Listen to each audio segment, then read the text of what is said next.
À medida que entramos em 2026, a Rússia ainda tenta impor a narrativa de que o colapso total da Ucrânia é inevitável. Putin pode ter passado a acreditar em sua própria história, por isso precisa ser lembrado de que a guerra que iniciou ainda não acabou. A Ucrânia ainda tem muita luta pela frente e acabou de provar isso com mais um ataque massivo de longo alcance. A Ucrânia deu um golpe crítico na Rússia ao atacar uma das principais empresas de defesa do país. O núcleo da Rússia está em chamas, e Putin está percebendo rapidamente que a estratégia de ataques profundos da Ucrânia só vai aumentar em 2026. A instalação em questão se chama Energia e está localizada em Ielets, no Oblast de Lipetsk. Relatórios iniciais sobre problemas não citaram a Ucrânia especificamente. Em 5 de janeiro, o Kiev Independent relatou um incêndio na fábrica Energia, responsável por componentes críticos de mísseis e drones russos. Testemunhas oculares confirmaram o incêndio. Mais confirmações vieram do canal Astra no Telegram, que publicou várias fotos da fábrica Energia em chamas. A publicação também sugeriu pela primeira vez que drones ucranianos poderiam causar o incêndio. A fábrica de defesa Joint Stock Company Energia, em Ielets, pegou fogo após ataque de drone, segundo análise da Astra Inteligência de fontes abertas, que afirmou que as imagens foram feitas a cerca de 900 metros do local. A Joint Stock Company Energia fabrica baterias para drones, aviação e embarcações navais. O canal disse que em breve toda a história seria revelada. Não foi um incêndio aleatório em uma fábrica vital a 240 quilômetros ao norte da fronteira Ucrânia-Rússia. Como Astra sugeriu, foi um incêndio causado por mais um ataque de drone de longo alcance ucraniano. Ficou claro que a Ucrânia atingiu seu alvo em vários pontos perto da fábrica Energia. Não que você saberia disso se ouvisse a reação da Rússia ao incêndio. Em 5 de janeiro, o Kiev Post confirmou um ataque ocorrido na noite anterior e compartilhou comentários do governador de Lipetsk, Igor Artomonov. Como muitas autoridades russas, ele domina a resposta padrão a ataques de drones ucranianos. Pegando o telegrama, Artomonov disse: após a queda de um drone, bombeiros contiveram um incêndio em área industrial de Ielets. Relatos preliminares indicam que não há mortos ou feridos. Serviços de emergência investigam relatos de possível queda de destroços de drone. Os relatos de que um drone caiu em um prédio de jardim de infância são falsos. Se você acompanha as notícias russas sobre ataques de drones da Ucrânia, já deve ter visto a mesma desculpa. A Rússia diz novamente que os drones não acertaram os alvos. As defesas aéreas da Rússia, consideradas poderosas e onipresentes, conseguiram abater os drones. A usina Energia está pegando fogo porque destroços de drones caíram exatamente onde a Ucrânia queria atingir. Como sempre, é conveniente demais. Os russos devem se perguntar como a Ucrânia criou os destroços de drones mais precisos do mundo. Curiosamente, Artemonov não informou onde os drones ucranianos caíram, apenas mencionou vagamente que uma área industrial foi atingida. As fotos divulgadas pela Astra mostram que a fábrica Energia está em chamas, confirmadas por relatório no Telegram do grupo Dnipro, de inteligência de fonte aberta. A organização fez a geolocalização do ataque ucraniano, revelando que as coordenadas que ela determinou ao comparar fotografias aéreas com aquelas tiradas do solo confirmam isso. É a Energia que está agora em chamas. Moradores também relataram evidências de que drones ucranianos acertaram os alvos. Segundo a Euromaidan Press, que divulgou relatório sobre o recente ataque de longo alcance da Ucrânia em 5 de janeiro, ela cita uma postagem no Telegram do prefeito de Ielets e de Vyacheslav Zabin, que emitiram alerta vermelho para a ameaça de veículo aéreo não tripulado em Ielets e outros assentamentos próximos. Mais uma vez, esse alerta serve como confirmação de que foram drones ucranianos que acabaram causando os danos, agora vistos na Energia. Segundo a Euromaidan Press, Zabin fez o primeiro alerta por volta das 5h da manhã e a ameaça variou entre vermelho e amarelo durante o dia. A Euromaidan Press acrescenta que a atividade da defesa aérea foi ouvida na capital regional e moradores relataram a perda de conexão móvel em várias áreas. A queda da conexão móvel indica que a Ucrânia atingiu a Energia com drones. Segundo a Mediazona, em 5 de janeiro a Rússia iniciou cortes massivos de internet móvel nas áreas com drones ucranianos. A Rússia diz que esses cortes visam a defesa aérea. A alegação sugere que limitar sinais de internet móvel ajudaria as defesas aéreas russas a abater drones ucranianos. No entanto, parece mais provável que a Rússia esteja tentando impedir que informações sobre os ataques de drones da Ucrânia se espalhem antes que as autoridades do país estejam prontas para comentar. Isso não impede que canais do Telegram, como o Astra, relatem os ataques. A Rússia apenas mergulha seus cidadãos em pânico e isolamento, enquanto drones ucranianos destroem infraestrutura e instalações de guerra. Mais informações vêm do canal Telegram Supernova Plus. Ele diz que pelo menos um dos drones da Ucrânia conseguiu atingir uma oficina na instalação Energia, o que é uma afirmação respaldada por uma fotografia dessa oficina, e o incêndio de grandes proporções que foi causado. É difícil acreditar que destroços de drones possam ser poderosos o suficiente para causar um incêndio de tal magnitude em um local que certamente está no topo da lista de alvos da Ucrânia, na Energia. De novo, a Rússia diz uma coisa enquanto as evidências mostram o contrário. A Rússia nunca deixou que evidências impedissem o controle da narrativa, como nos eventos da noite de 4 para 5 de janeiro na usina Energia. Além dos alertas vermelhos e menções vagas sobre destroços de drones, a Rússia está tentando fazer as pessoas focarem no que ela afirma ter sido uma noite em que derrubou um número enorme de drones da Ucrânia. O Kiev Post informou que o Ministério da Defesa russo interceptou 41 drones ucranianos em 8 regiões na noite de 4 de janeiro. 4 dessas interceptações teriam ocorrido em Lipetsk entre 20 horas e 23 horas horário local. Mais cedo no mesmo dia, a Ucrânia já havia enviado uma onda maior de drones para a Rússia. Rússia diz que derrubou 253 drones com defesas aéreas entre 13 horas e 20 horas. Nenhum desses horários coincide com o ataque das 5 horas relatado pelo Euromaidan Press. Vale notar que o governador de Yelets, Jabin, emitiu alerta vermelho por volta das 2 horas e 30 de 4 de janeiro.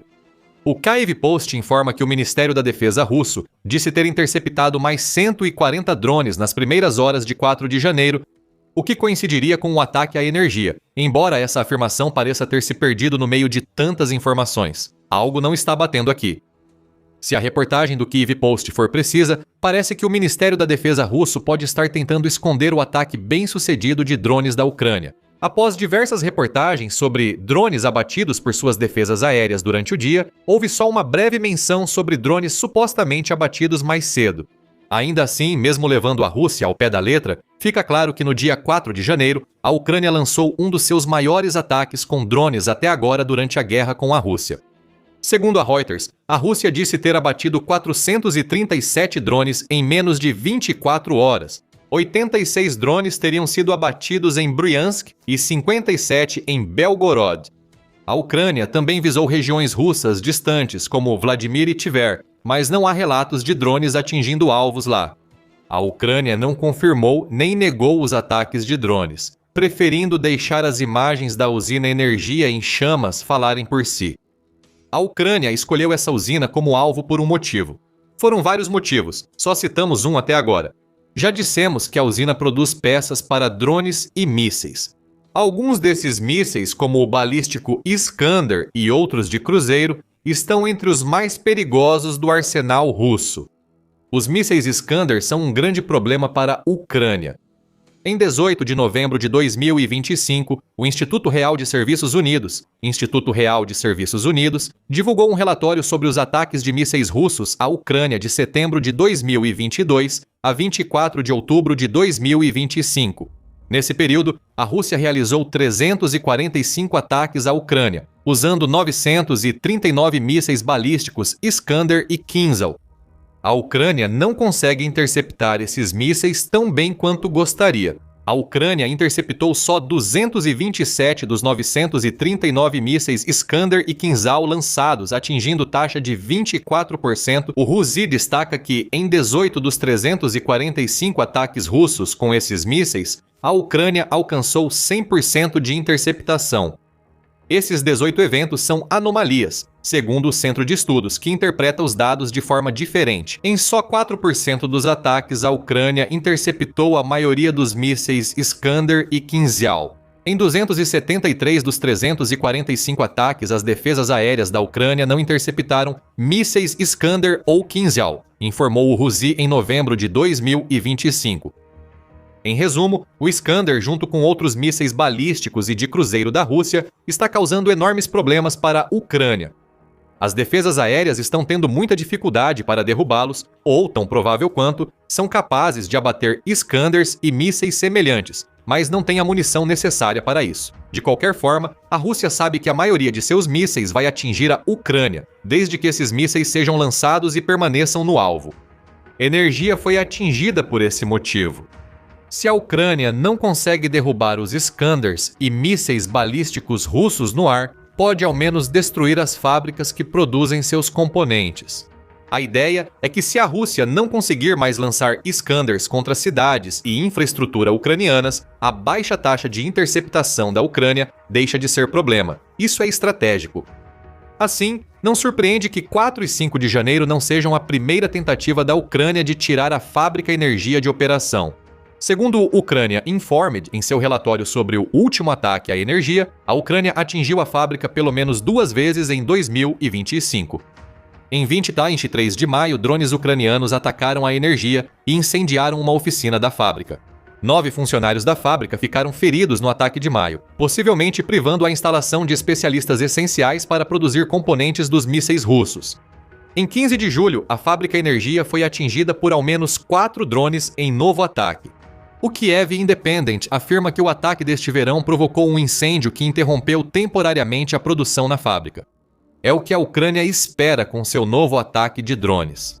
Quanto mais tempo a energia permanecer em chamas, maior será o atraso da Rússia para obter componentes críticos de seus mísseis e drones. Destacamos o papel da energia na produção desses armamentos. Até agora, isso é só parte do que a fábrica oferece, segundo a Euromaidan Press. A energia é peça-chave no complexo industrial de defesa da Rússia. Tornou-se essencial na produção de guerra e nas máquinas logísticas russas. Plataformas russas de monitoramento de negócios apontam isso. A energia tem contratos multimilionários com mais de 20 clientes do setor de defesa, incluindo o Ministério da Defesa da Rússia e empresas do complexo industrial militar russo. Segundo a Euromaidan Press, só 3 empresas na Rússia têm capacidades de fabricação similares, sendo a energia a maior.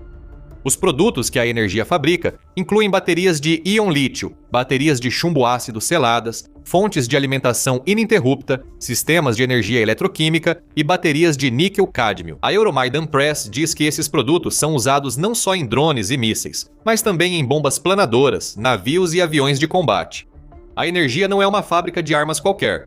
É uma das maiores da Rússia, tornando-se alvo principal da Ucrânia ao tentar paralisar a indústria de defesa russa. A referência à indústria de defesa russa mostra como o ataque à energia se relaciona com a guerra na Ucrânia, especialmente ao entrarmos em 2026.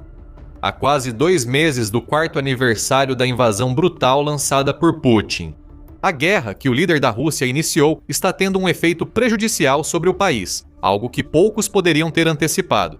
Esses efeitos afetam especialmente o setor de defesa, alvo da Ucrânia em 4 de janeiro. Após longo crescimento impulsionado por Putin ao militarizar a economia, o setor de defesa russo começa a enfrentar dificuldades. Os primeiros sinais desses problemas surgiram no final de 2025, indicando a instabilidade de um setor antes em expansão. Em 24 de outubro, a TVP World informou que dados da ROSTAT indicam o fim do crescimento de 2 dígitos no setor militar industrial russo após 3 anos. A estagnação se aproximava, pois indústrias russas ligadas à guerra tiveram quedas inéditas desde 2022. Após crescer mais de 20% ao ano em agosto, a produção de produtos metálicos manufaturados caiu 16% em setembro, segundo a ROSTATCC. Segundo o portal, a categoria cresceu 264% em 2023 e 316% em 2024. A produção de tanques e veículos blindados caiu com alta de só 6% ante o ano anterior, bem abaixo dos mais de 60% registrados em agosto. Em novembro, o Defense Blog afirmava que a indústria bélica da Rússia havia chegado ao seu ponto de ruptura. O veículo diz que avaliações internas apontam que a defesa da Rússia enfrenta sua maior crise desde o colapso da União Soviética. Uma combinação de problemas financeiros, falta de mão de obra e questões na cadeia de suprimentos se acumula uma sobre a outra. As sanções ocidentais também vêm causando impactos lentos, mas substanciais, na indústria de defesa da Rússia, assim como os muitos ataques ucranianos que reduziram as capacidades de fabricação. Muitas empresas que lucraram nos 3 anos de bonança agora alegam dificuldades financeiras. A United Aircraft Corporation é uma delas, um importante fabricante de aeronaves de combate. A empresa está tão sem fundos que está tendo dificuldades para pagar seus contratados, levando a uma série de processos judiciais movidos por credores em busca de reembolsos. A Kronstadt, um dos maiores fabricantes de drones da Rússia, enfrenta dezenas de cobranças de dívidas. Entre o verão e novembro de 2025, a empresa enfrentou reivindicações de 7 milhões, sendo esses apenas alguns exemplos. Problemas de financiamento afetam empresas ligadas à guerra em toda a Rússia, enquanto a máquina de guerra de Putin desmorona. A Ucrânia mantém o bombardeio aéreo a fábricas e instalações. Contratados de defesa russos também sofrem táticas de guerra híbrida, como ataques de hackers. No dia 19 de dezembro, o Moscow Times informou que várias empresas russas especializadas na produção de armas estão agora sendo alvo de um grupo de hackers pró-Ucrânia, que usa documentos criados por inteligência artificial em ataques sofisticados, que desperdiçam tanto tempo quanto dinheiro dessas empresas. No final das contas, esse tipo de desperdício é o principal objetivo do que a Ucrânia fez em 4 de janeiro. Destruir uma fábrica de componentes de mísseis e drones é bom no curto prazo, mas a Rússia logo fará a energia voltar a operar. No entanto, os reparos custam dinheiro. Estoques destruídos pela Ucrânia na energia geram peso financeiro. Se fosse um ataque isolado, a Rússia estaria bem. Porém, a Ucrânia segue atacando a indústria de defesa energética russa, agravando prejuízos financeiros em um setor já estagnado. A Ucrânia adota a estratégia da morte por 1000 cortes. Cada ataque, como na energia, aumenta a pressão sobre o núcleo do esforço de guerra de Putin. Essa pressão vai trazer resultados. A indústria de defesa russa pode entrar em colapso. A Ucrânia quer garantir que esse colapso aconteça. Por isso está intensificando seus ataques com drones à medida que se aproxima do 5º ano da guerra na Ucrânia. Já comentamos sobre a grande escala do 4 de janeiro segundo o Ministério da Defesa da Rússia. Na mesma data, a Reuters informou que a Ucrânia ataca Moscou com drones diariamente desde 2026. Indicou que os ataques de longo alcance, fundamentais para a estratégia da Ucrânia em 2025, devem se intensificar ainda mais em 2026. Em dezembro, Vikram Mittal da Forbes afirmou que a Ucrânia intensifica ataques para obter vantagem nas negociações de paz. Os ataques de drones enfraqueceram a capacidade de combate a longo prazo da Rússia. Eles agem em vários níveis. Atacam forças russas, limitam o abastecimento e reduzem recursos para financiar soldados e equipamentos, escreve Mittal. E ele tem razão. Enfraquecer as capacidades de linha de frente da Rússia desacelera as forças de Putin enquanto tentam conquistar os tipos de ganhos territoriais que Putin pretende usar como vantagem durante as negociações de paz. O ataque à energia é apenas um dos vários que integram um plano de degradação em 2 camadas. Destrua instalações vitais para a produção de armas russas e enfraqueça as forças de Putin na Ucrânia, dando vantagem à Ucrânia nas negociações de paz. Enquanto isso, drones ucranianos aumentam as dificuldades do setor de defesa russo, que já perdeu sua prosperidade. Diante da estagnação, o setor é obrigado a gastar com reparos e substituições justamente quando tem menos recursos disponíveis. Na guerra, energia simbolizou a Ucrânia iniciando o ano com força total. Se a Ucrânia mantiver o ritmo de 2026, a economia de guerra russa vai colapsar. E as cartas que Putin acredita ter não serão suficientes para garantir a desculpa maximalista de paz que o líder da Rússia deseja. Enquanto Putin vê sua indústria de defesa fracassar diante dos drones ucranianos, também enfrenta uma perda com grandes consequências para a Rússia. Os Estados Unidos da América destituíram Nicolás Maduro, fazendo Putin perder um aliado importante. Este evento pode revelar o financiamento da guerra da Rússia agora e no futuro, como mostramos no vídeo. Se gostou, assista. Inscreva-se no The Military Show para mais notícias sobre ataques de drones ucranianos ao setor de defesa russo. Obrigado por assistir.